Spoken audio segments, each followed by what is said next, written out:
सहनाववतु सहनौ भुनक्तु सह वीर्यं करवावहै तेजस्विनावधीतमस्तु मा विद्विषावहै। ओम शांति शांति शांति। ओम गुरुर्ब्रह्मा गुरुर्विष्णुः गुरुर्देवो महेश्वरः गुरुरेव परं ब्रह्म तस्मै श्री गुरवे नमः। हरि ओम।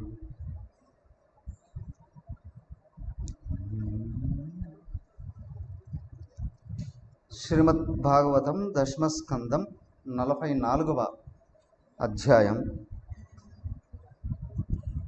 బలరామకృష్ణులు చాణూర ముష్టికాది మల్లులను మరియు కంసుని సంహరించుట, దేవకీ వసుదేవులకు బంధ విముక్తి కలిగించు. శ్రీ శుకవు వాచ. చదవలేదు కదా శ్లోకాలు చదవలేదుగా. ఓకే. ఏవం చర్చిత సంకల్పో భగవాన్ మధుసూదనః ఆససాధాధ చాణూరం ముష్టికం రోహిణీ సుతః.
ఓకే,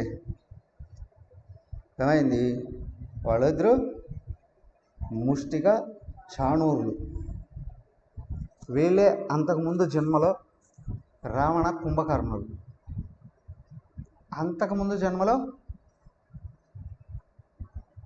హిరణ్యకశ్యప హిరణ్యాక్షులు. 3 జన్మలలో కంటిన్యూ అయ్యారు. విచిత్రం ఏంటి అంటే ఈ 3 చోట్ల కూడా తల్లిదండ్రులు కూడా వాళ్ళే అని.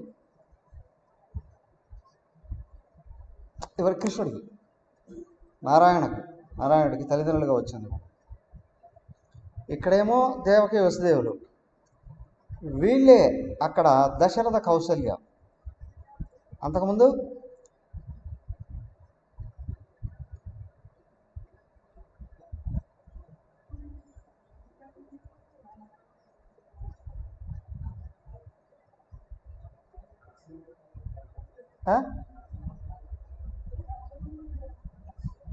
అంతకుముందు 3 అవతారాల్లో కంటిన్యూ అయ్యారు. కశ్యప,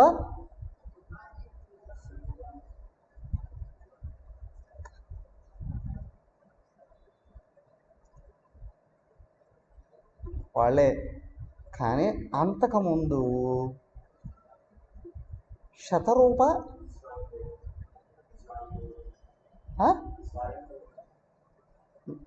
వాళ్ళు అలాగా ఉన్నప్పుడు వాళ్ళు నైమిషారణ్యంలో తపస్సు చేశారు.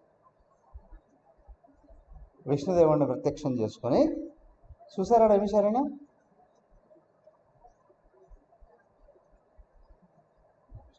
గుర్తుందా? నైమిషారణ్యంలో చక్రతీర్థం ఉంది కదా, కానీ దానికంటే ఇంకా ముందుకు వెళ్ళిపోతే, చక్రతీర్థం కంటే ముందుకు వెళ్ళిపోతే వాళ్ళ తపస్థలం ఉంది, విగ్రహాలు ఉంటాయి. వాళ్ళిద్దరూ అలాగా చేతులు పైకెత్తి తపస్సు చేస్తుంటారు.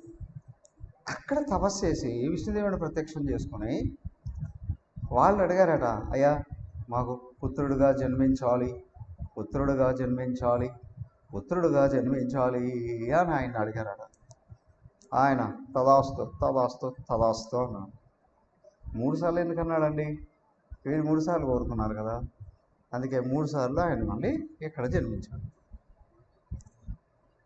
3 సార్లు జన్మించాడు.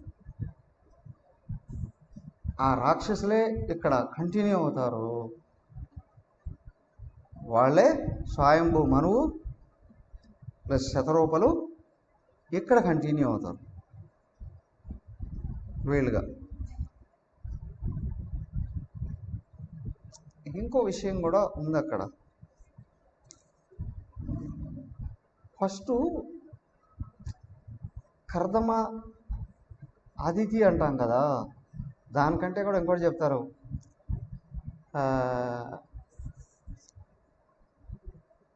కశ్యప కాదు, కర్దమ దేవహూతి.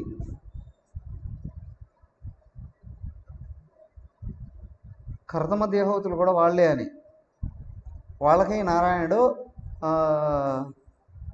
కపిల మహర్షిగా పుట్టాడు, కపిల మహర్షిగా పుట్టాడు అని కూడా అక్కడ తల్లిని తరింపజేశాడు. అయితే ఒక్కో చోట ఒక్కొక్క రకంగా వస్తూ ఉంటాయి పురాణాల్లో. ఏదేమైనప్పటికీ కూడా అక్కడుండి రాక్షసులే ఇక్కడ వీళ్ళు 3 జన్మలు అవుతారు. లాస్ట్ ఇక్కడికి ముక్తులు అయిపోవాలి, ముష్టిక చారణులు ముక్తులు అయిపోవాలి. వీళ్ళు వచ్చి ఈ ముష్టికుడేమో పేరు భలే ఉంది కదా, ముష్టుడు, వీడేమో బలరాముడితో యుద్ధం చేశాడట, చాణూరుడేమో కృష్ణుడితో యుద్ధం చేశాడు.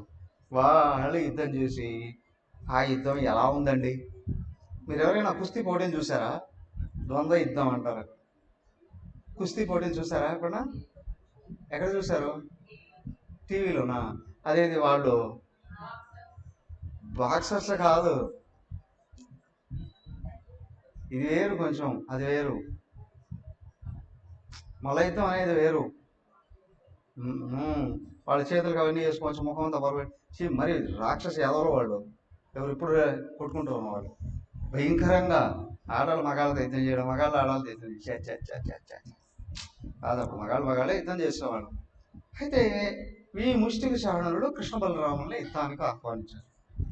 కొద్దిసేపు ఆటలాగా అన్నారు, కానీ వాళ్ళ ఆశయం ఏంటి? చంపేయాలి వీళ్ళని. కంసుడు చెప్పేస్తున్నాడు, వాళ్ళకి బాగా ముట్ట చెప్పుకున్నాడు, వీళ్ళని ఎలాగైనా చంపేసేయండి. వాళ్ళకేముంది డబ్బులు ఇచ్చేయి. ఇప్పుడు ఉంటారు కదా పేయింగ్ అంటారు వాళ్ళే, కిల్లర్స్, పేయింగ్ కిల్లర్స్. డబ్బులు ఇస్తే చంపేస్తాడు, డబ్బులు ఇస్తే చంపేస్తాడు అంతే. Paying killers. రాజకీయ నాయకులు అందరూ పెట్టుకో ఉంటారు. పోలీసులను పెట్టుకోవడం వేరు. వాళ్ళకి పోలీసుల్లో రకరకాల స్థాయిల్లో ఉన్న వాళ్ళు సెక్యూరిటీ కూడా ఇస్తారు. మనం Y category, Y plus, Z category, Z plus అని కూడా. కానీ వాళ్ళకి ఇంకా సీక్రెట్ ఏజెంట్స్,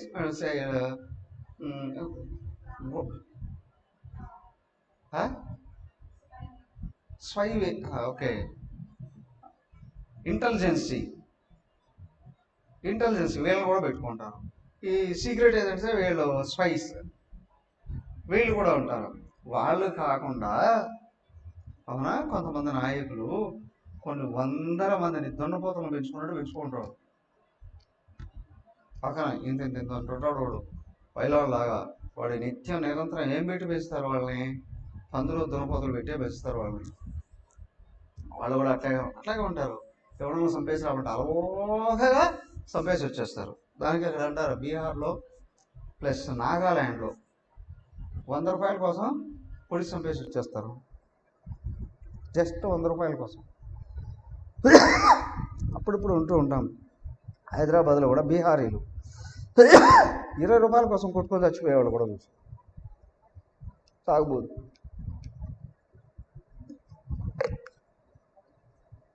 అలాంటి వాళ్ళే వెళ్ళి ఇక్కడ ఇప్పుడు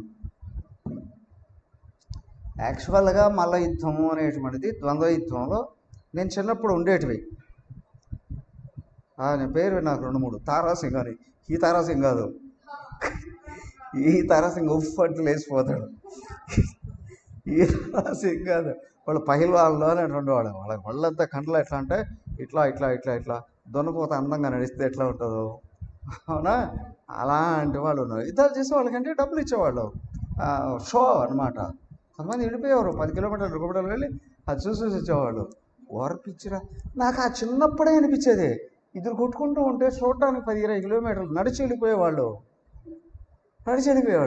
వీళ్ళ బ్రతక చేయడా, వీళ్ళే మనుషులు రా, వాళ్ళు ఇద్దరు కొట్టుకుంటారు, వీళ్ళే చూస్తారు సిగ్గు లేకుండా అనుకునేవాళ్ళు. ఎప్పుడు 4-5 ఏళ్ల వయసులో నాకు అప్పుడే అనిపించేది, ఈ ఫైటింగ్ చేస్తుంటే ఎట్లా వెళ్తారా వీళ్ళు, ఎందుకు వెళ్తారా అని. కానీ ఇప్పుడు చెప్తుంది వాళ్ళ నేచర్ తెలుస్తుంది ఏంటంటే వాళ్ళ నేచర్ అది. ఎవడికి ఏది ఇష్టమైతే అది అక్కడికే వెళుతూ ఉంటారు. ఇప్పుడు సినిమాలు కూడా చూస్తారుగా, మంచి ఫైట్స్ ఉన్నాయండి, అవునా, 4 ఫైట్లు ఉన్నాయండి అని వెళ్ళేవాళ్ళు కొంతమంది. కాదు, 4 సాంగ్స్ ఉన్నాయండి అని వెళ్ళేవాళ్ళు. డ్యూయట్స్ ఉన్నాయని వెళ్ళేవాళ్ళు కొంతమంది. 4 సీన్స్ ఉన్నాయండి అని వెళ్ళేవాళ్ళు కొంతమంది కదా. అలా కూడా ఏంటంటే ఎవరి నేచర్ని బట్టి వాళ్ళు చూడడానికి వెళ్తారు. ఇక్కడ మల్ల యోధులు వీళ్ళ మధ్య జరుగుతున్న యుద్ధాన్ని చూడడానికి 1000 మంది వచ్చి కూర్చో ఉన్నారు. అంతమంది అక్కడ బతుకుంటేనా చచ్చుంటేనా? 2 పిల్లల్ని ఆహ్వానిస్తున్నారు ఈ యదవులు. కృష్ణ బలరాముల్ని యుద్ధానికి ఆహ్వానించారు. ఆహాకారాలు చేస్తున్నారు చుట్టుపక్కల వాళ్ళందరూ, చిన్న పిల్లలు వాళ్ళు, అవునా, ఇంకా టీనేజ్లోనే ఉన్నారు, టీనేజ్ కూడా అయిపోలేదు. అట్లాంటి చిన్న పిల్లల్ని వీళ్ళు లాంటి ఎంతెంత ఉన్నారో, వీళ్ళు పర్వతాల్లాగా ఉన్నారు, వీళ్ళ మీదకి యుద్ధానికి రమ్మనడమా అనుకుంటున్నారట. చుట్టుపక్కల ఎన్ని 100 మంది 1000 మంది కూర్చోన్నారే, సిగ్గులేనాడు వీళ్ళు, చూడటానికి వచ్చారా? ఆపరా ఇప్పుడు ఆ పిల్లల్ని యుద్ధంలోకి రానియకుండా, ఆ పిల్లల మీద యుద్ధం చేయనీయకుండా ప్రజలందరూ కూడా భావిస్తున్నారట. అయినా వదలట్లేదు వీళ్ళు, రా రా రా రా. కృష్ణుడు బలరాముడు కూడా తప్పించుకుంటూ ఉన్నట్లుగా చాలా చాలా చాలా చేశారు. అయ్యో మేము చిన్నపిల్లలము, మీ చెయ్యంతలేము కాలంతలేము, మాతో మీరు యుద్ధం చేస్తారా, మా మీద దయతలసండి, మమ్మల్ని వదిలేయండి అన్నట్టుగా అన్నప్పుడన్నా ఎదవలు కానీ కాముకోండి ఉంటే బతికిపోయి ఉండేవాడు. మీద పడుతున్నారు వీళ్ళు, తరుణ్ పట్టుకోవడానికి ప్రయత్నం చేస్తున్నారు. తిరిగినట్టు తిప్పారు వాళ్ళని, తిప్పి యుద్ధానికి వచ్చేసారు. కొట్టుకుంటూ ఉన్నారు. ఒకరిదేమో ఖండబలం, ఇంకొకరిదేమో ఆత్మబలం, బుద్ధిబలం కూడా కాదు అక్కడ. అవునా, ఇక్కడ జనరల్గా అంటాం కదా, ఖండబలం కంటే బుద్ధిబలం మిన్నా. ఇక్కడ మనోబలము కాదు, బుద్ధిబలము కాదు, ఇది ఆత్మబలం. ఆత్మబలం ఎంత ఉంటుంది, ఎన్ని క్యాలరీలు కొలవడానికి వీలు లేదండి, ఇన్ఫైనైట్. అది తగ్గేదే కొట్టుకుంటూ ఉన్నట్టుంటే పాపం ఎత్తి ఇసిరేసేసారట కృష్ణ బలరాముల్ని వాళ్ళిద్దరూ. వాళ్ళు అక్కడ పడి దొలకపోయినట్టుగా నొక్కినట్టుగా కనిపిస్తున్నారు. చివరికి ఫైటింగ్ షార్ట్ అయింది. కొట్టుకుంటూ ఉన్నారు, తోసుకుంటూ ఉన్నారు, విసిరేస్తూ ఉన్నారు, ఒకరి మీద ఒకరు పడుతూ ఉన్నారు. కొద్దిసేపు పాపం అంతమంది వచ్చారు కదా, వాళ్ళకందరికీ కూడా కొంచెం సరదా కావాలి కదా, ఆ విధంగా వీళ్ళు కొట్టి చంపేద్దామని చూస్తున్నారు. వాళ్ళ ముఖాలు, కవలికలు, వాళ్ళ యొక్క కదలికలు తెలుస్తాయి కదా, వీళ్ళు ఏం చేయడానికి వస్తూ ఉన్నారు అని అందరికీ అనిపిస్తుందట. ఆహాకారాలు పెడుతున్నారట, అరుస్తున్నారట. కొంతమంది ఎవరు వీళ్ళు వెంట వచ్చారు కదా గోకులవాసులు, అయ్యో ఆపండి ఆపండి, మా కృష్ణ బలరాముల్ని వాళ్ళు పుట్టేస్తున్నారు, చంపేస్తారేమో. కానీ ఇంకొక పక్క కొంతమందికి అయినా యుద్ధం జరుగుతూనే ఉంది. కానీ వాళ్ళు ఆపట్లే అక్కడ. ఎందుకని ఆపట్లేదు? ఎవరు మలయోధులు ఎందుకు ఆపట్లేదు? ఆ పక్కన వాళ్ళందరూ అరుస్తున్నారు, గోకులవాసులు అందరూ. వీళ్ళు యుద్ధం ఆపట్లే ఎందుకని?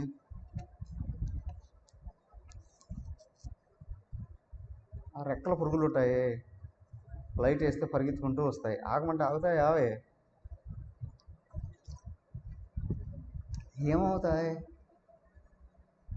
ఏమవుతాయి? ఖాళీ చేస్తాయి. అర్థమైందా? దానికే మనిషి కాని వాడికి తేడా ఏంటంటే, మనువు ఒకటే చెప్తాడు, మత్వా కర్మాణి కుర్వంతి మానవ అని, ఆలోచించి పనిచేసేవాడు అని. ఏం ఆలోచన చేయాలి? స్పష్టంగా చెప్పాడు ఆయన. ఈ పని చేస్తే తర్వాత ఫలం ఏమొస్తుంది అని ఆగి ఆలోచన చేసి ముందుకు వెళ్ళు అని. ఈ పని జరిగితే ఫలం ఏమొస్తుంది? అందరూ ఫలం కోరుకొని పరిగెత్తారు కానీ అవునా? కానీ ఫలం ఏమొస్తుంది? కర్మ నియమాన్ని బట్టి ఫలం వస్తుంది, కర్మ యొక్క స్వభావాన్ని బట్టి ఫలం వస్తుంది. కర్మ నియమం, కర్మ స్వభావం, ఇది ఆలోచన చేయగలగాలి. దానికి ఏంటి అంటే, వ్యక్తిలో వివేకం పెరుగుతున్నది అని అంటే లోపల ఆలోచన చూసుకోగలగాలి. సద్బుద్ధితో వెళుతున్నానా, దుష్బుద్ధితో వెళుతున్నానా? కర్మ జరిగిపోయిన తర్వాత ఎవడు ఏం చేయలేడు.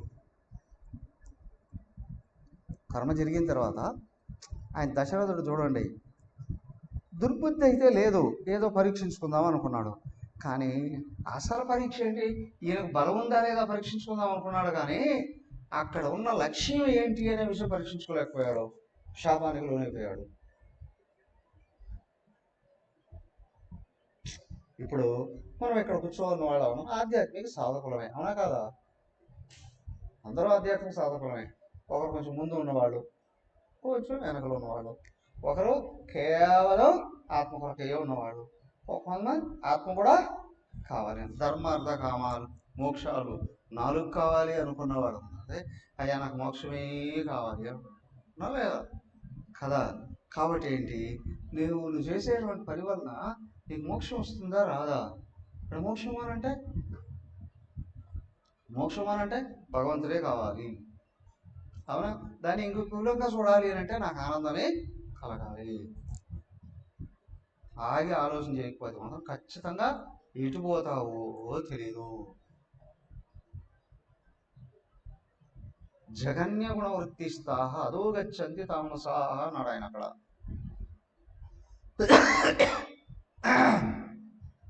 ఏం చేస్తున్నావు, ఎందుకు చేస్తున్నావు అనే విషయాన్ని కానీ తెలుసుకోకుండా కానీ చేసావు అంటే అదో గచ్చంతి.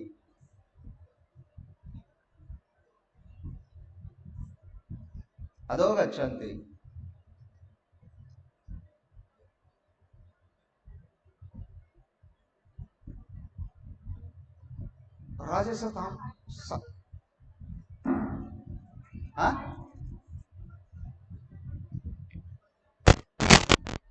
అయ్యో వినిపిస్తుందా?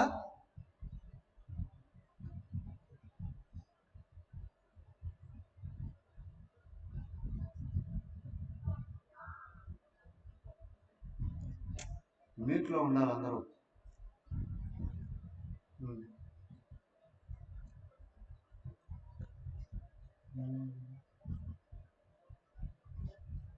ఫలాన్ని గురించి చెప్పేటప్పుడు చెప్పాడు చూడండి,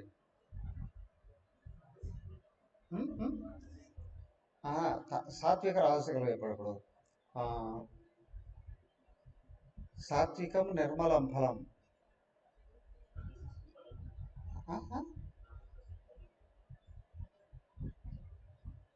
దానికంటే ముందు చెప్పాడు సతీశ్వరుడు.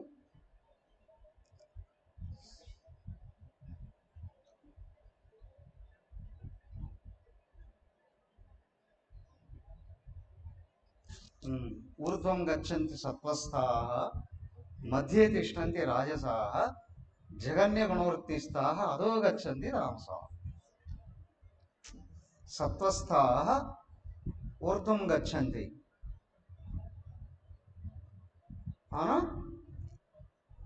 మధ్యే తిష్టంతి రాజసాః జగన్య గుణవృత్తిస్థాః తామసాః అధో గచ్చంతి అని. సత్వగుణంలో కూర్చున్నటువంటి వాడు ఊర్ధ్వముఖంగా ప్రయాణం చేస్తాడు. ఊర్ధ్వం అంటే పైకి, అది ఏ పైకి? ఉపాధులను దాటి వెనక్కి. శరీరము, మనసు, బుద్ధి, కారణ శరీరము దాటి ఆత్మకు వెనక్కి ఉన్నతంగా పయనిస్తాడు. లేదా పైకి చెప్తే ఉన్నత లోకాలకు వెళ్ళిపోతాడు, పై లోకాలకి. మధ్య తిష్టంతి రాజస అంటే రాజశేఖరు ఉన్నారు, స్వార్థపరులైనటువంటి వాడు ఉన్నారే, వీళ్ళ వాళ్ళకి తేడా ఏంటి అని అంటే, భగవంతుడు కావాలి అనుకునేటువంటి వాడు సాత్వికుడు, నిష్కల్మషమైన ఆనందం కావాలి, నిర్మలమైన సుఖం కావాలి అని అనుకునేటువంటి వాడు. కానీ బాహ్యంగా ధర్మార్థ కామాలు కావాలి అని అనుకునేటువంటి వాడేమో రాజశేఖరుడు. ధర్మం అంటే ఇక్కడ పుణ్యం అని, పుణ్యఫలాలు అని. పుణ్యఫలాలు కూడా ఏం కావాలి? ఇక్కడ ఏదైనా సంపద కావాలి, తిరగాలి, ఇంకా లేకపోతే స్వర్గలోకానికి భోగాల కోసం వెళ్ళాలి. అవును కదా? పనులు చేస్తున్నటువంటి స్వార్థంతో పనిచేసే వాళ్ళు 90% సంపదలు పెరగాలనే కదా చేస్తారు. ఇంకా పెరగాలి, ఇంకా పెరగాలి, ఇంకా పెరగాలి, ఇంకా పెరగాలి, ఇంకా పెరగాలి, ఇంకా పెరగాలి అంటే నువ్వు బహిర్ముఖంగా ఎదురుగా ఉన్న సంపదలు కోరుకుంటున్నావు. రాజశేఖరుడు అది ఇది తెలియని వాడు ఎటు పోతాడో తెలియదు అని అన్నాడు ఆయన. నాకే తెలియదు అన్నాడు. యజుర్వేదంలో 4 భాగాలు ఉన్నాయి. వాజసనేయ సంహిత, తైత్తిరీయ సంహిత, అది కాటక సంహిత, 4వది కాపిస్థల సంహిత అన్నారు. ఈ వాజసనేయ సంహితలోనేమో ఏం చెప్పారు? క్రమముక్తి ద్వారాగా బ్రహ్మలోకానికి అక్కడి నుంచి పైకి వెళ్ళే విధానాన్ని చెప్పారు. అదే మనకి ఈశావాస్య ఉపనిషత్తు, బృహదారణ్యక ఉపనిషత్తు కూడా చూపించేది. తర్వాత 2వది తైత్తిరీయ సంహిత, కృష్ణ యజుర్వేదంలోనే. తైత్తిరీయ సంహిత ఏంటంటే చంద్రముక్తి తర్వాత మళ్ళీ ఇక్కడ తిరిగి వచ్చి ఇక్కడ మళ్ళీ ఇతరులను కూడా తరింపజేస్తూ ఉంటాడు అని తైత్తిరీయ ఉపనిషత్తు చెప్తుంది. తర్వాత కాటక సంహిత ఉంది. కాటక సంహితలో అక్కడ ఏం చేస్తాడు? క్రమంగా పైకి వెళ్ళేది ఎలా అని కాటక సంహితలో నిజంగా అది ముఖ్యంగా చూపిస్తారు. కానీ అన్నిట్లో అన్నీ ఉంటాయి. కాటక సంహితలో క్రమంగా పైకి వెళ్ళడం అని. అదేదో కాటక సంహితలో ముఖ్యంగా ఆయన యజ్ఞం దేనికోసం చేస్తాడు? స్వర్గాది లోకాలు అని. దానికి అక్కడ ఏమన్నారు అంటే కృష్ణదేవుడు దాని అంటే దక్షిణే చూపిస్తూ అదే ఆకర్షణ అనేటువంటి. యముడు ఎక్కడ ఉంటాడు? దక్షిణం వైపు. అంటే ఆకర్షణీయంగా వెళ్ళడము. ఎక్కడ వరకు? ఇక్కడ యముడి దగ్గరికి అని అంటే నరకలోకానికి అని కాదు, పితృలోకానికి అని. పితృలోకం వరకు వెళ్తారు అని. తర్వాత లాస్ట్కి చూపించాడు కాపిస్థల సంహిత అని అన్నాడు. మన కాపిస్థల సంహిత అంటే ఈ 3 అక్కడ వచ్చేసి ఉంటాయి. వాజసనేయ సంహిత, తైత్తిరీయ సంహిత, కాటక సంహితలో ఇక్కడ రజోగుణం, సత్వగుణంలో ఉన్న వాళ్ళు వెళ్ళేటువంటి మార్గాలు అక్కడ చూపించారు. కాపిస్థల సంహిత దగ్గరకు వచ్చేటప్పటికి తామసికుడు ఏమవుతాడా అని చూపించాడు. కాపిస్థల సంహిత అంటే ఏంటంటే కొంతమంది లక్ష్యాన్ని కానీ దృఢంగా కలిగి ఉండకపోతే వాళ్ళ బతుకులు ఎప్పుడు ఎలా వెళతాయిరా అంటే కోతుల్లాగానేనండి, వాళ్ళ గతులు ఏంటి అని నాకు కూడా తెలియదు అని అంటాడు అక్కడ ఉపనిషత్తుడు. కోతి ఎటుపోతుంది? కోతి ఎటుపోతుంది? ఎటైనా పోతుందని చెప్తే వాడు మూర్ఖుడు. అవునా? కోతి ఎటుపోతుంది? ఎటుపోతుందో తెలియదు కదా. వీళ్ళ బతుకులు కూడా కోతులు లాంటివి. దానికి ఏంటి అని అంటే ఇక్కడ లక్ష్యాలు 3 చూపించాడు. అక్కడ స్వర్గాది లోకాల వరకు వెళ్ళి రావడం, లేదా పితృలోకం వరకు వెళ్ళి రావడం. ఇక్కడ 2 పుణ్యకర్మలు చేస్తూ ఉన్నారు కదా, ధర్మార్థ కర్మాలు చేస్తూ ఉన్నటువంటి వాళ్ళు. ఈ ధర్మము అనేటువంటిది సమాజ అభివృద్ధికి శ్రేయస్సు కాదు. ఇక్కడ సమాజ అభివృద్ధి కోసం చేస్తూ ఉండేటువంటి వాడు సమాజ ఉద్ధారకుడు, వాడు పితృలోకం దాకా వెళ్ళేసి వస్తాడు. ధర్మార్థ ధర్మాన్ని పుణ్యం కోసం చేసేటువంటి వాడు స్వర్గంలోకి వెళ్ళేసి వస్తాడు. కాటక సంహిత. తైత్తిరీయ సంహిత ఏంటి అంటే వాడు తరించి ఇక్కడే మార్గాలను కూడా చూపిస్తాడు. వాచస్పతి సంహితలో ఏం చూపించాడు? బ్రహ్మలోకం దాకా పైకి వెళ్ళేది ఎట్లా అని చూపించాడు. క్రమముక్తితో పైకి వెళ్ళేది ఎట్లా అని చూపించాడు. కానీ ఈ కాపిస్తల సంహితలో ఏ లక్ష్యం లేనివాడు ఉన్నాడే, ఒక మాటలో బుద్ధి లేనివాడు. అయితే భూలోకమా పైలోకాల, లేదా వెనకలో ఉన్న అనంతమైన ఆత్మస్వరూపమా, అది కూడా లేదా, ఎటు పోతావు? వాడంటాడు అందరూ పోయేటట్టు పోతానండి. అందరూ ఎక్కడ పోతున్నారు? వాళ్ళు కనిపించే శ్మశానానికి వెళ్తారు అని. నాస్తికవాదం. కావో పీవో మజాసీరో, బతుకున్నంత వరకు ఆ జీవితం, చచ్చిన తర్వాత ఇంకేముంది అని అంటాడు. వాడి కేవలం స్థూల దృష్టి. అప్పు చేసి పప్పు కూడా తినరా, వాడు ఇవ్వలేదండి అప్పు, ఇంకొకటి అడగలే. ఊళ్ళో వాళ్ళందరూ విశ్వాసం అయిపోయిందండి, పక్క ఊరు లేదా అయ్యా, అన్ని ఊర్లలో చేసేదానండి, అందరూ మీద పడుతున్నారు. హాయిగా చచ్చిపోరా, వాళ్ళు గింజుకొని వస్తారు. అప్పులు ఇచ్చిన వాళ్ళందరూ ఏడ్చిన అదే బతికిన త్వరగా ఏడుస్తుంటారు. ఇచ్చినోడే తీసుకున్నాడే చేస్తే ఇచ్చినోడు ఏం పెడతాడు ఇప్పుడు కదా. ఇదే నాస్తికవాదం, అసరవాదం, చారుచర్య నాస్తికవాదం. అసరవాదం రాక్షసు చేసిన పని అంతా అదేనండి. కానీ ఇక్కడ ఏంటి ఏనంటే లక్ష్యం సాత్వికమై ఉన్నప్పుడు నాకు ఆత్మ కావాలి అంటే అనంత సుఖం కావాలి, అనంత తత్వం కావాలి. ఇక్కడ వేదాంతాన్ని అధ్యయనం చేస్తుంటే మాత్రమే తెలుస్తుంది, లేకపోతే తెలియదు. దానికే అంటాడు తపోనుడు, స్పష్టంగా చెప్తాడు ఆయన, నువ్వు ఉపనిషత్తుగా అధ్యయనం చేయకపోతే నీకు జీవన్ముక్తి అనేది ఎండమావే అంటాడు ఆయన. ఆయన ఏమంటాడు అంటే నువ్వు ఉపనిషత్తులు కానీ వినకపోతే నువ్వు నాస్తికుడివే అంటాడు ఆయన. అదేంటంటే దేవుడు అంటే నీకు తెలియదు అని అంటాడు. దేవుడు అంటే అస్సలే తెలియదండి అని అంటాడు ఆయన. ద్వైతులందరూ కూడా నాస్తికులు అంటాడు ఆయన. తప్పమన్నాడు స్వామిగా చూసి చూడండి. ఎలా అని అంటే అసలు దేవుడు ఎవరు? ఒక్క మాటలో సత్యం జ్ఞానం అనంతం. సత్తు చిత్తు అదే కదా ఆనందం. తైత్తిరీయ ఉపనిషత్తు ప్రకారం మహావాక్యం సత్యం జ్ఞానం అనంతం బ్రహ్మ. సో మనం అన్ని చోట్ల పడతాం సచ్చిత్ ఆనందం మనం పడతాం కదా. మరి భగవంతుడు ఎవరు? సచ్చిదానంద స్వరూపం. నీకు సచ్చిదానంద స్వరూపం అర్థం కాలేదు అని అంటే దేవుడి గురించి తెలియనట్లే కదా. చండాడతాడు ఆయన. దానికి గౌడపాదుడు మాండవ్యోపనిషత్తులో సూచించింది అదే. మాండవ్యోపనిషత్తులో రెండోదా మూడోదా అని మొత్తం వరుసగా చూపించాడు. చూడండి ఎన్ని మార్గాలు ఉన్నాయి భూమి మీద, అన్ని మార్గాలను చూపించి చండాడేస్తాడు. సౌమికాశిషలో కూడా అది అద్భుతమైనటువంటి వివరణ అక్కడ అదే ఉంది.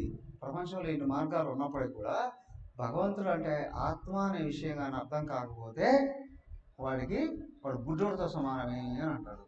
వాడు నాస్తికుడే అని అంటాడు.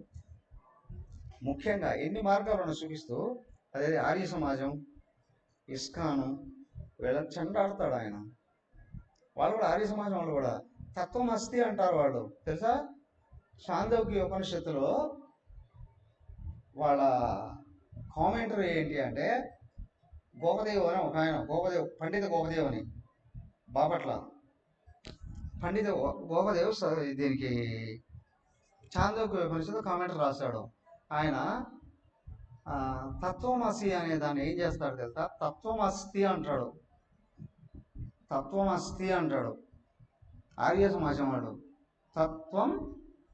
తత్వం భగవంతుడు అస్థి ఉన్నాడు అని అంటాడు. తపోవనుడు దగ్గర ఆయన వివరణలలో చూడాలి, చండాడేస్తాడు. ఆయన చండాడేస్తాడు. దానికే ఏంటి అంటే, లక్ష్యం ఏంటయ్యా అంటే, నీకు భగవంతుడు లక్ష్యం అని అంటున్నావురా అంటే అది అంతరాత్మే అయి ఉండాలి. నీకు ఉపనిషత్తు చదివితేనే ఆ విషయం అర్థమయ్యేది.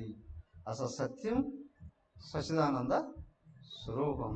సత్యం త్రికాల అబాధితం. త్రికాల అబాధితం అంటే మార్పులే లేనటువంటి, చావు పుట్టుకోలేనిది నిరాకార నిర్గుణ పరబ్రహ్మం మాత్రమే. అది ఎవరయ్యా, ఎక్కడుందయ్యా? నువ్వే అయ్యున్నావు. ఈ రెండు విషయాలు అర్థం కావాలంటే, భగవంతుడి స్వభావం అర్థం కావాలి అన్నా, నా స్వభావం అర్థం కావాలి అన్నా ఉపనిషత్తుని అధ్యయనం చేసి తీరాలి. గుర్తుండాల్సింది ఇది ఇక్కడ. సో కాబట్టి నేను ఎవరు? రమణ మహర్షుల వారు నేరుగా చూపించిందేగా. రమణ మహర్షుల వారిని అడిగినా, రామకృష్ణ పరమహంసని అడిగినా, అవునా, అందరికంటే ఇంకా నేరుగా అడగాలంటే స్వామి చిన్మయానందజీ, స్వామి శారదా ప్రియానందజీ. వీళ్ళ ఇద్దరికి స్ఫూర్తి ఎవరయ్యా? తపోవనం. వీళ్ళకే స్ఫూర్తి తపోవనం. ఒక్కటే. ఏంటండి లక్ష్యం ఏంటి? సత్యమా అసత్యమా? నీవు లక్ష్యాన్ని అసత్యమైన దాన్ని లక్ష్యంగా పెట్టుకున్నావా, సత్యమైన దాన్ని లక్ష్యంగా పెట్టుకున్నావా? ఉన్నదాన్ని సత్యంగా పెట్టుకున్నావా, ఉన్నదాన్ని లక్ష్యంగా పెట్టుకున్నావా, లేని దాన్ని లక్ష్యంగా పెట్టుకున్నావా?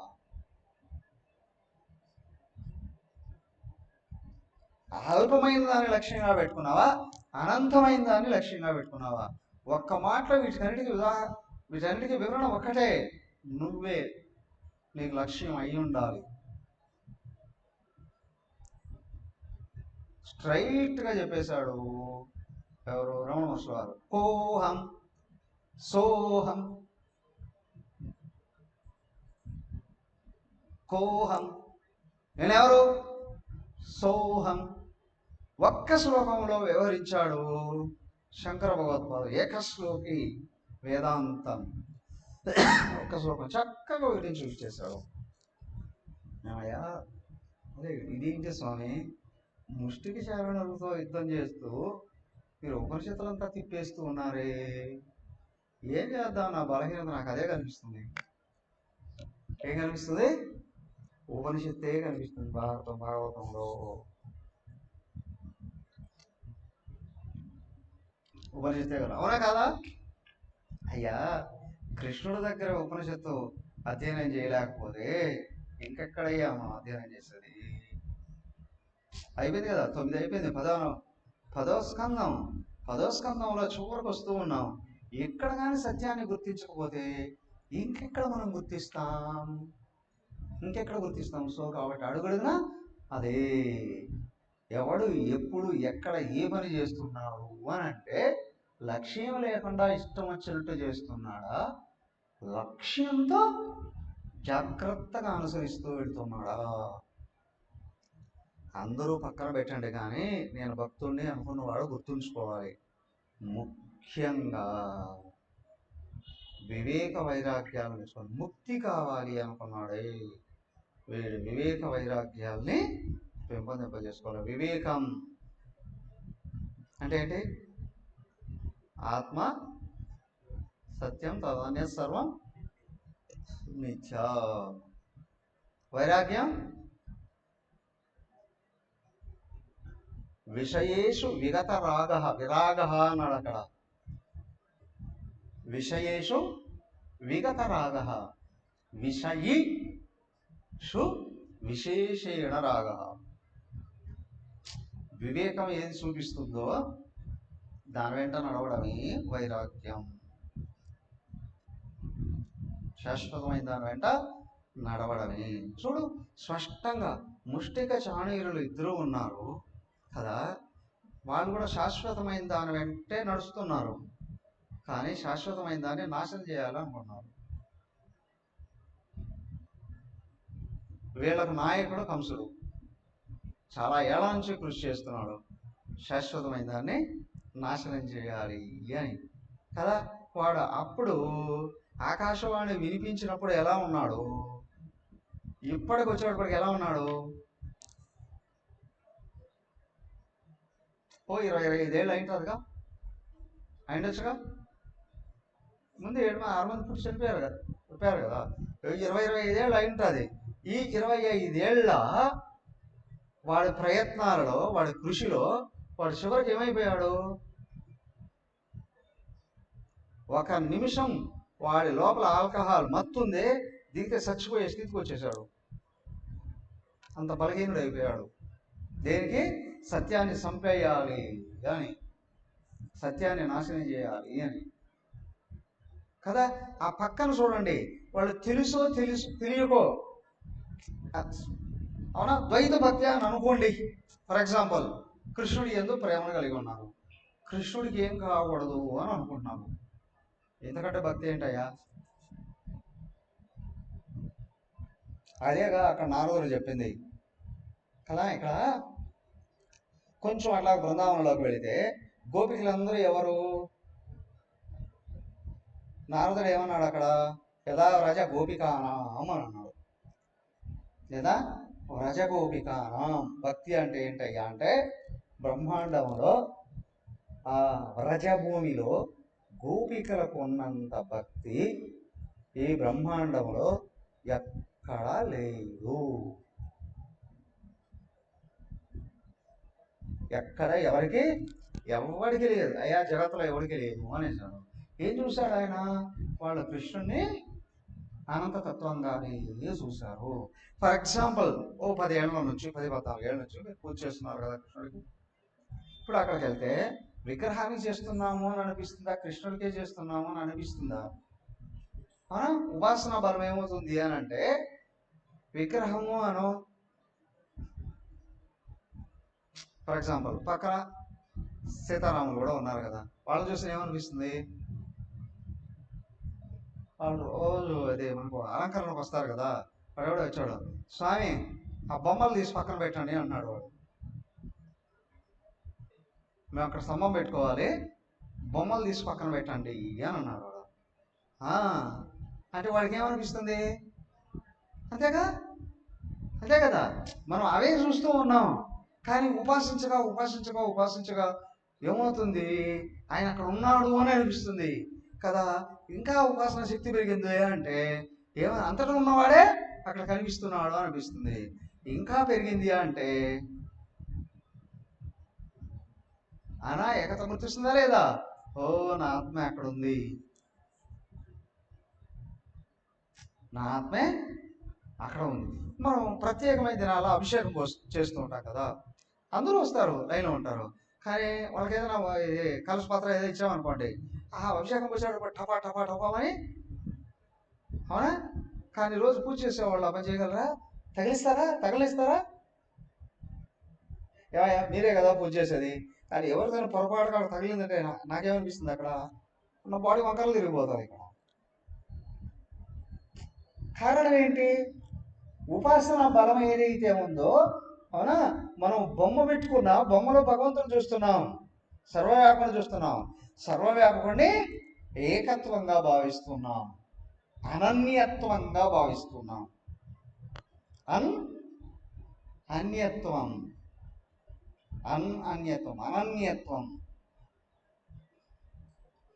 మయి చ అనన్యేనైవ యోగేన యః ధ్యాయంత ఉపాసతే. సో కాబట్టి ఇక్కడ ఏంటి అని అంటే, అటు ప్రజలు, అటువైపు చుట్టూ ఉన్న గోపికలు, సామాన్య ప్రజలు, అప్పుడే చూసిన వాళ్ళు, ఎప్పటి నుంచో చూస్తూ ఉన్నవాళ్ళు, అలాగే ఈ మల్లయోధులు, అందరి దృష్టి కృష్ణుడి వైపే ఉంది. బాగా గమనిస్తే కొందరి దృష్టి తామసికం, అదే ఆసురికం, రాక్షసత్వం. కొందరి దృష్టి రాజసికం అప్పుడే చూసినటువంటి వాళ్ళు. ఇంకొందరి దృష్టి సాత్విక. కృష్ణుడి మీద చిన్న దెబ్బ పడ్డా, కృష్ణుడు విందపడ్డా విలవలు ఆడిపోతున్నారు అక్కడ. బృందావనంలో వచ్చినటువంటి వాళ్ళందరూ థింక్. తామసికుల దృష్టి దేవుడి మీద ఎట్లా ఉంటుంది, రాజసికుల దృష్టి ఎలా ఉంటుంది, సాత్వికుల దృష్టి ఎలా ఉంటుంది. కానీ వాళ్ళకి అందరికీ వినోదాన్ని కలిగించాలి కదా. సినిమా అంతా ఆడిచ్చేది డైరెక్టరే కదా. రెమ్యునరేషన్ ఎవరికి ఎక్కువ ఇస్తాడు? ఒక్కోసారి హీరో కంటే పిల్లలకి కొత్తగా ఏమన్నా పట్టుకొచ్చి పెట్టాడు హీరోయిన్ కూడా, వాళ్ళకి లక్షల్లో ఇస్తాడు. కానీ వాడు ఉంటాడు కదా, ఫేమస్ విలన్ ఉంటాడు, వాడు కోట్లు ఇస్తాడు. ఎవరికైనా రెమ్యునరేషన్ ఎక్కువ? ఎవడు బాగా చేశాడో వాడికి ఇచ్చేస్తాడు. ఆయనకు ఇక్కడ ఇవంతా ఏమి లేదు, కానీ ఆట ఆడిస్తూ ఉంటాడు కదా. కానీ ఇక్కడ సూక్ష్మంగా గమనిస్తే బ్రహ్మాండం అంతా ఆయన చేతనే ఆడిస్తూ ఉంటుంది. కానీ దీంట్లో సత్యం ఉంది, అసత్యం రెండూ కలిసి ఆడుతున్నాయి. సత్యస్వరూపుడు జీవుడు ఆయన గమనం కొరకే అసత్యమైన ప్రపంచాన్ని సృజించి భగవంతుడు ఆడిస్తూ ఉన్నాడు. ఎవడు గుణంలో ఔన్నత్యాన్ని పొందుతూ ఉన్నాడో వాడు ఆయన వైపు వెళ్ళి అనన్నత్వాన్ని పొందుతూ ఉన్నాడు. ఎవడు గుణంలో అల్పత్వాన్ని ఉపాసిస్తున్నాడో వాడు ఆయన చేతనే చాలా మోదపడుతున్నాడు.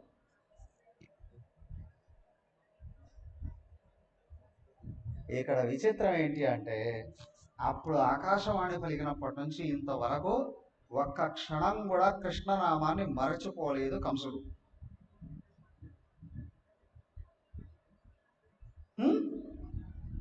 అవునా? అయ్యా, నిరంతరం తలుసుకుంటున్నారో లేదో కానీ 3 జన్మల నుండి వెంటబడుతున్నారు ఈ ముష్టికి వాళ్ళు. ఎవరు ఈ ముష్టి వాళ్ళు? ముష్టిగా చాణురుడు 3 జన్మల నుంచి వెంటాడుతున్నారు. వీళ్ళిద్దరికీ ముక్తినిచ్చేశాడు. అవునా? బట్టి ఆడినట్టు ఆట ఆడాడు కదా. ఆ డైరెక్టర్ ఆడిచ్చిన, అయ్యా కృష్ణుడే డైరెక్టర్, కృష్ణుడే హీరో. మనం మళ్ళీ వేదాంతంలోకి వెళ్ళి చూసాం, పురాణాన్ని వదిలి వేదాంతంలోకి వెళ్ళి చూస్తే అక్కడ విలన్ కూడా కృష్ణుడే. అవునా? విలన్ కూడా కృష్ణుడే. ఎలా అండి? వీళ్ళిద్దరితో యుద్ధం చేసేసి కొట్టి చంపేస్తారు. వీళ్ళిద్దరిని చంపేస్తే వాళ్ళు ఏమయ్యారు? వాళ్ళ ఆత్మ జ్యోతి రూపంలో కృష్ణుడిలో కలిసిపోయాయి. అయ్యా, డైరెక్ట్ విలనే కాదు, ఇప్పుడు కంసుడు ఏమయ్యాడు కదా. ఏమయ్యా, కంసుడి దగ్గరికి వెళ్తే కంసుడి దగ్గర కూడా భయంకరమైనటువంటి యుద్ధం జరిగింది కొద్దిసేపే. అవునా? ఇక్కడ వీళ్ళిద్దరిని, వాళ్ళిద్దరే కాదు, ఆ పక్కన చాలా మంది ఉన్నారట పహిల్వాన్లు. పేర్లు కూడా చెప్పారు అక్కడ. పక్కన చాలా మంది ఉన్నారట. వాళ్ళందరినీ కూడా కొంచెం చంపేశాడు కృష్ణుడు. 6 మంది చంపాడట అక్కడ. ఈ ముష్టికుడిని ఈయన చంపేస్తే ఎవరు? బలరాముడు. చాణూరు నుండి కృష్ణుడు చంపుతూ ఇంకో 6 మందిని చంపేశాడట. మిగతా వాళ్ళు ఏం చెప్పారయ్యా, ఏం చేశారయ్యా? కాళ్ళకు బుద్ధి చెప్పారట. కాళ్ళకు బుద్ధి చెప్పడం ఏంటి? ఏమిటి తెలుసుగా? ఏం చేశారు? పరిగెత్తి పారిపోండి లేకపోతే వస్తారు అని అన్నారు. వాళ్ళ కాళ్ళకు బుద్ధి చెప్పారంటే పరిగెత్తి అక్కడి నుంచి ఆగారు అంటే సస్తారు రే. పరిగెత్తండి ఇక్కడ నుండి. ఎగిరి దూకి ఆ పైవాన్ ఒక చుట్టూ బ్యారికేడ్స్ కట్టుంటారు కదా, లోపలికి ఎగిరి దూకి పరిగెత్తి పారిపోయారట. ఒక్కడ కూడా పరిసరాల్లో కనిపించకుండా వెళ్ళిపోయారు అందరూ. అయిపోయింది, వాళ్ళు చచ్చిపోయారు. చచ్చిపోయే వాళ్ళు కూడా చివరికి ఆ జ్యోతి ఉందే ఈయనలో కలిసిపోయాయి.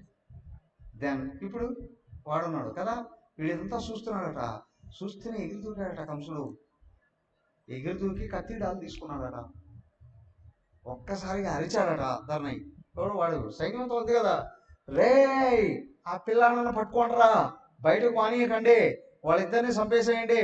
వాళ్ళిద్దరితో పాటు వచ్చినటువంటి వాళ్ళు ఉన్నారే, బృందావన ప్రజావాసులు ఉన్నారు చూడు, వాళ్ళ దగ్గర ఉన్న వస్తు వాహనాలన్నీ తీసేసుకోండి, వాళ్ళని కూడా వరుస పెట్టి చంపేసేయండి. వీడి సైన్యం పైకి దూకింది, చుట్టూ దూకింది. దూకితే ఏం చేయాలి? పాపం వాళ్ళంతా చూస్తున్న వాళ్ళు కదా. అతను చూసి ఒక్కసారి డైవ్ చేశాడట. ఎవరు?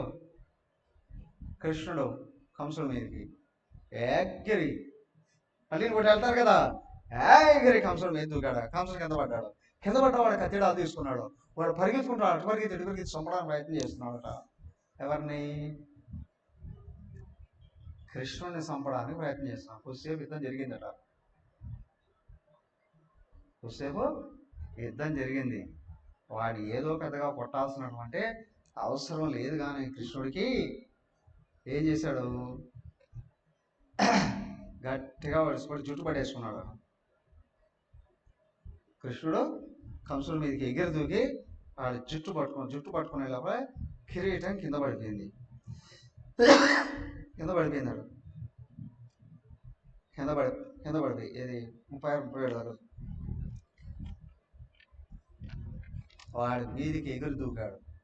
దగ్గర దూకి కృష్ణుడు ఏం చేయలే, ఇంకా జుట్టు పట్టుకొని కిందికి లాగే వాడి మీద ఎగురు దూకేటప్పుడు వాడు చచ్చిపోయాడు. అప్పుడే అర్థమైందా?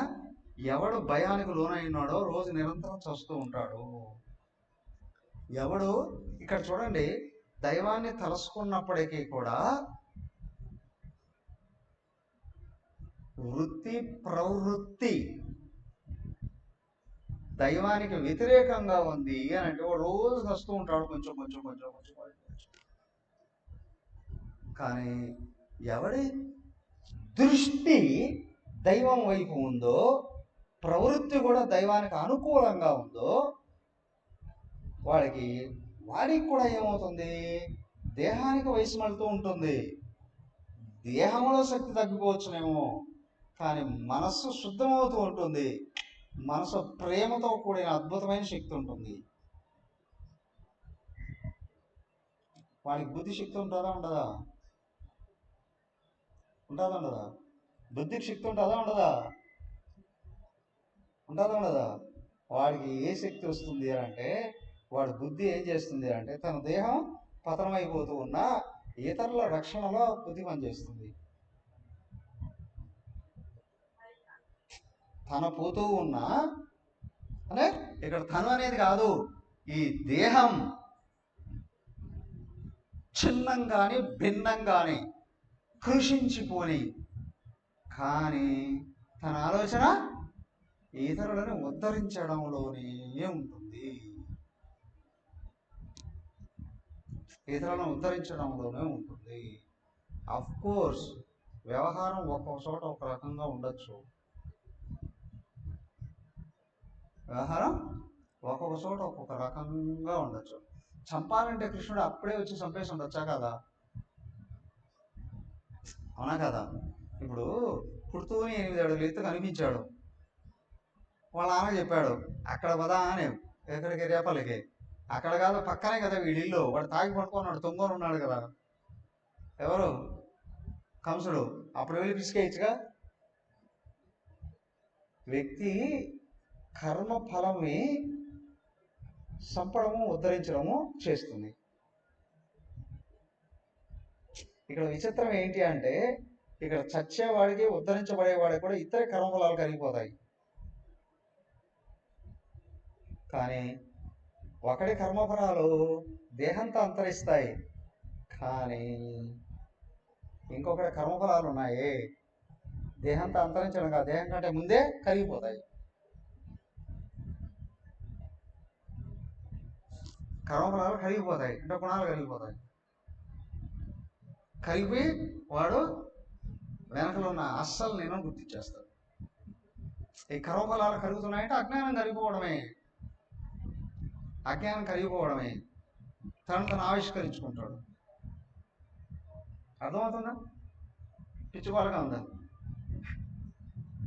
అర్థమవుతుందిగా? అర్థమవుతుంది. ఎందుకంటే 6 ఏళ్ళ నుంచి విన్నారు కదా, 6 సంవత్సరాల నుంచి విన్నారు ఒకటి డైరెక్ట్గా కానీ చెప్తే కొంతమందికి ఏమంటారు అబ్బా. ఇప్పుడు చూడండి, ఈ మధ్య కొద్ది రోజులు రాలేదు చంద్రబాబు గారు కూడా వచ్చి కూర్చున్నారు ఇప్పుడు. అదే కృష్ణానుగ్రహం అంటే. అర్థమవుతుందా కాదా? అనవసరం. కానీ అసలైన విషయం వచ్చినప్పుడు తన వాళ్ళని తను లాక్కచ్చుకుంటాడు భగవంతుడు, లాక్కచ్చుకుంటాడు.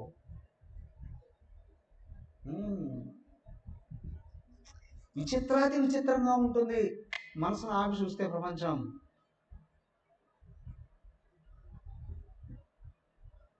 కానీ అడుగడుగున అద్భుతం గోచరిస్తుంది, అడుగడుగున అద్భుతం గోచరిస్తుంది.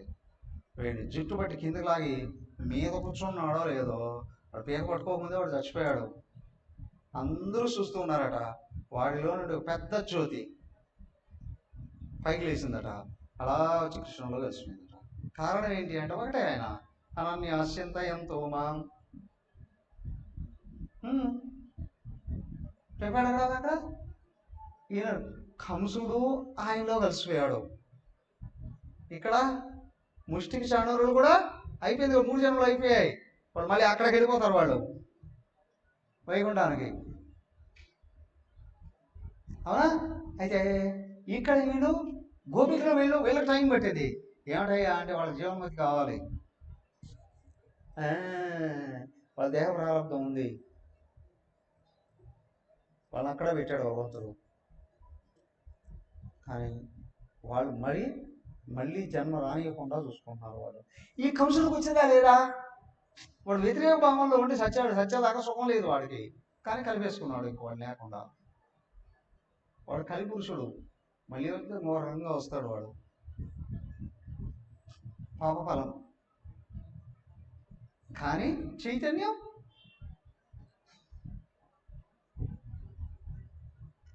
వాడికి జీవితంలో ఇంకేమీ తోచని స్థితికి వెళ్ళిపోయాడు వాడు. ఆత్మహత్య చేసుకుంటాడు అని అంటారు కదా, సూసైడ్ చేసుకునే స్థితికి వచ్చేటప్పటికి ఏమవుతుంది? దృష్టి టోటల్గా మూసుకుపోతుంది కదా. కానీ ఎదురుగా దేవుడు ఉన్నాడు కదా, ఆయన వాడి కింద పడదోసి వాడు గుండెల మీద కూర్చున్నాడు. వాడి దృష్టి ఎక్కడుంది? అటు ఇటు చెదురుతుందేమో అని చేతులు పీక మీద కూడా పెట్టాడు. వాడి కళ్ళు ఎక్కడ ఉన్నాయి? అవునా? సాకార సగుణ ముక్తి కదా. అంటే చనిపోయేటప్పుడు ప్రయాణకాలే మనసాచలేన భక్త్యాయుక్తో యోగ బలేన చైవ భ్రువోర్మధ్యే ప్రాణమావేశ్య సమ్యక్ సతం పరం పురుషముపైతి దివ్యం. థింక్ కరెక్ట్గా ఉందా లేదా శ్లోకం? అయ్యా వచ్చిన విధానం వేరే, కానీ వాడు కూడా అక్కడ ఆ విధంగా ఈశ్వరుడిలో కలిసిపోయాడు.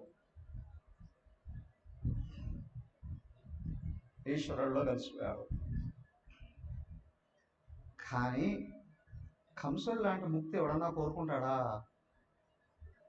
వాడి జీవితం అంతా వేదన అనుభవించాల్సిందే.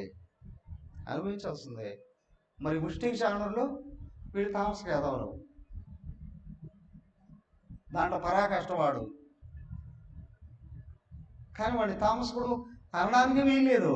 వాడు ఏం చేశాడు? వాడి దృష్టి అట్లా పక్కకు మానేయకుండా రోజు మందేసి కృష్ణుడు తలుచుకున్నాడు.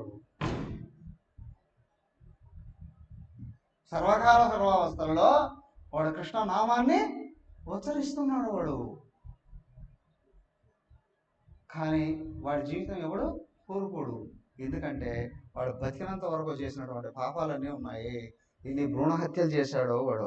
కానీ ఇక్కడ విచిత్రం ఏంటి అని అంటే, వాడు అంతమందిని చంపినటువంటి వాడు ముక్తి అట్లా ఇచ్చాడండి. కానీ ఇక్కడ సులభంగా అట్లా లేపేస్తారు. ఏంటి అంటే అక్కడ వాళ్ళు కూడా అంత ప్రారంభంతో వచ్చారు కాబట్టి వాడి వలన చనిపోయారు. అల్ప ప్రారంభంతో వచ్చారు కాబట్టి పుట్టినరోజులకే చనిపోయారండి.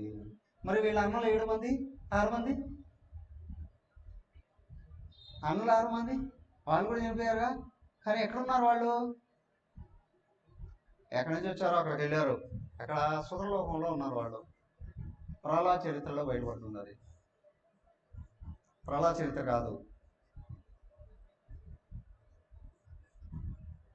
వామన చరిత్ర.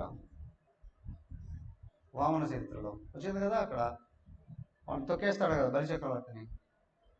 తొక్కేసినప్పుడు అక్కడ ఏం జరుగుతుంది, అక్కడ పిలిపిస్తారు కదా అక్కడ మళ్ళీ ఆ విషయాలని వాళ్ళు అక్కడ ఉన్నారని చెప్తాడు కదా, చెప్తారు. ఇక్కడ ఏంటంటే ఇక్కడ దీంట్లో కూడా వస్తుంది ఇంకా తర్వాత తర్వాత తర్వాత వీళ్ళు అక్కడ ఉన్నారని కృష్ణుడు పిలిపిస్తాడు. 6 మంది అన్నలు ఉన్నారే, 6 మంది పిలిపిస్తారు. 6 మంది పిల్లలు చూసేటప్పటికి ఈమె దేవకి దేవికి పాలు పొంగుతాయట. అందరినీ ఒళ్ళో పడుకొని పాలిస్తుందన్న. ఇదేమిటయ్యా, వాళ్ళకి ఎంత వయసు ఉంటుంది, ఈమెకి ఇప్పుడు పాలు పొంగడం ఏంటి?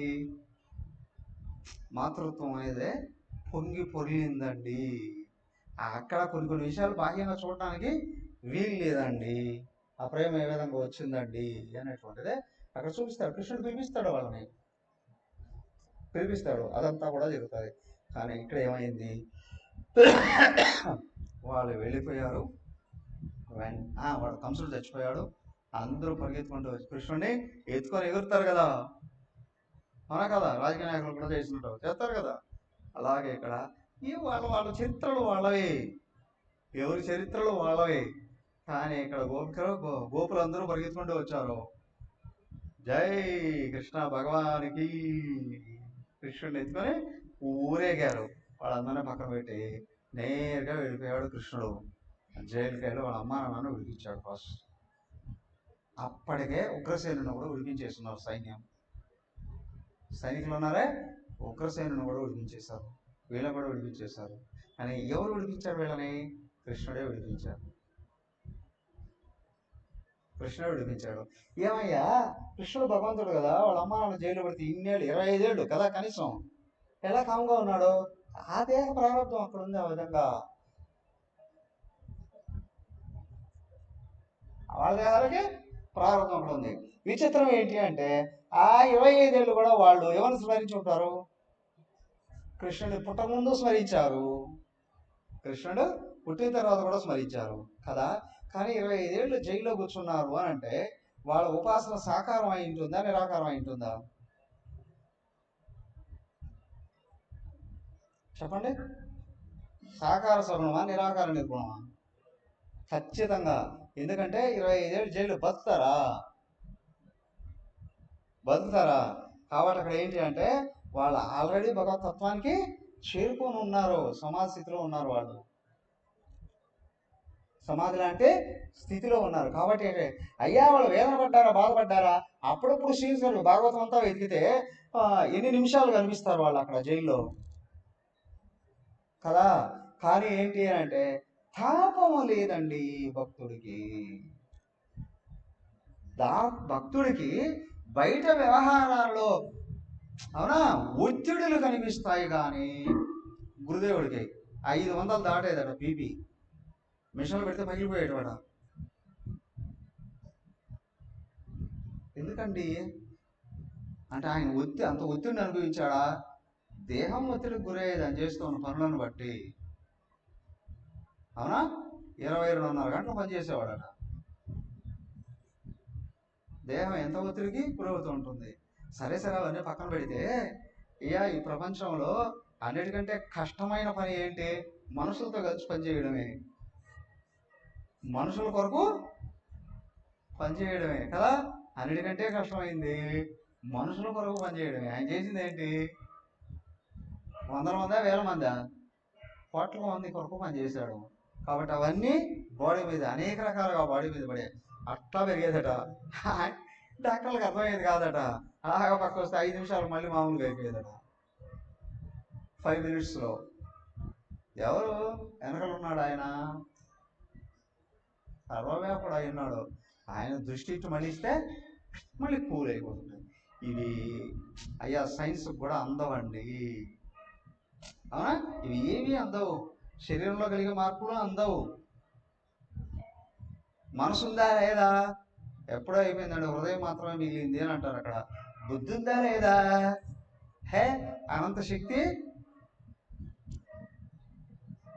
మహత్ బ్రహ్మ హిరణ్య గర్భ స్థాయి ఉంది.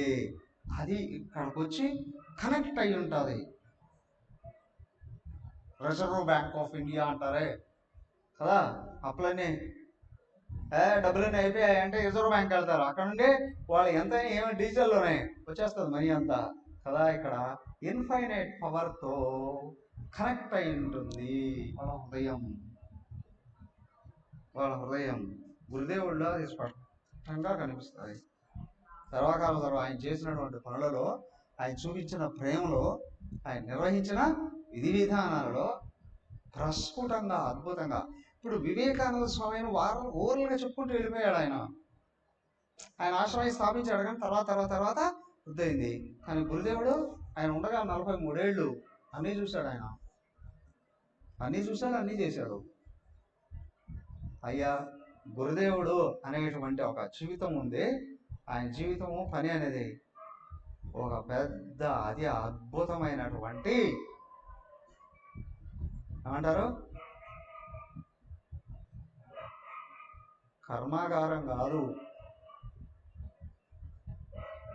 Research centre. ఏమంటారు లేబొరేటరీ.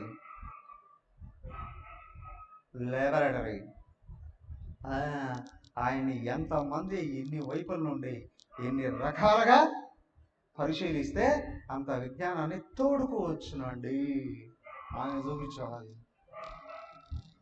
మనకు అమ్మగారి రూపంలో చూపించాడు, మనకి తేజమైన రూపంలో చూపించాడు, కొంతమందికి స్కూల్స్ రూపంలో చూపించాడు, అవునా, కొంతమందికి ఆశ్రమాల రూపంలో చూపించాడు, కొంతమందికి సాందీపని సాధనాలయాల రూపంలో చూపించాడు, కొంతమందికి జ్ఞాన యజ్ఞాల రూపంలో చూపించాడు, కొంతమంది సేవా కార్యక్రమాల రూపంలో చూపించాడు.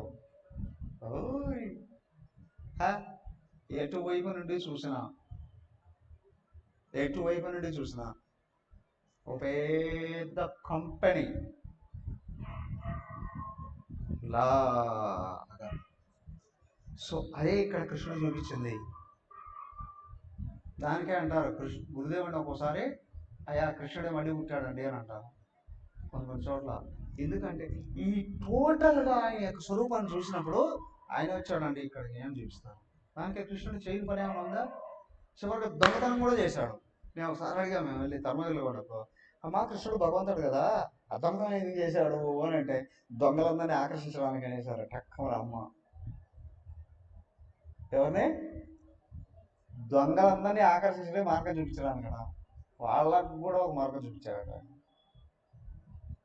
థింక్.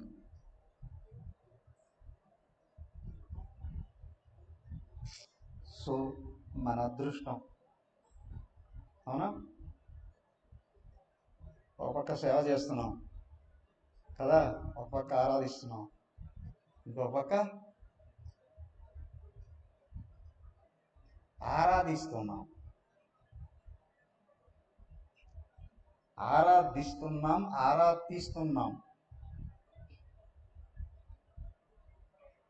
సో ఈ మూడు వైపులా ఎటువైపు నుండి చూసినా కృష్ణుడే ఉన్నాడు అక్కడ, అవునా. సేవలో కృష్ణుడే ఉన్నాడు, ఆరాధనలో కృష్ణుడే ఉన్నాడు, ఆరాధించడంలో అన్వేషణ కృష్ణుడే ఉన్నాడు. మన అదృష్టం, మన గురువు గారు మనకి ఇచ్చినటువంటి అతి మహోన్నతమైనటువంటి అవకాశాన్ని మన సద్వినియోగం చేసుకోవడానికి మనం ప్రయత్నం చేద్దాం. ఓకే, ఇక్కడితో కంసుడు చచ్చాడు, దేవకి వసుదేవులు విడుదలయ్యారు, కృష్ణుడిని కలిశారు. కంసుడు కూడా కృష్ణుడిలో కలిశాడు, దేవకి వసుదేవులు కృష్ణుడిని కలిశారు. మనం ఇక వెనక్కి వెళ్ళద్దు, కృష్ణుని తలుసుకుంటూ ముందుకెళ్ళాలని ట్రై చేద్దాం. హరి ఓం. ఓం సర్వే భవంతు సుఖినః, సర్వే సంతు నిరామయాః, సర్వే భద్రాణి పశ్యంతు, మా కశ్చిద్ దుఃఖభాగ్ భవేత్. ఓం శాంతి శాంతి శాంతి. హరి ఓం. శ్రీ గురుభ్యో నమః. హరి ఓం.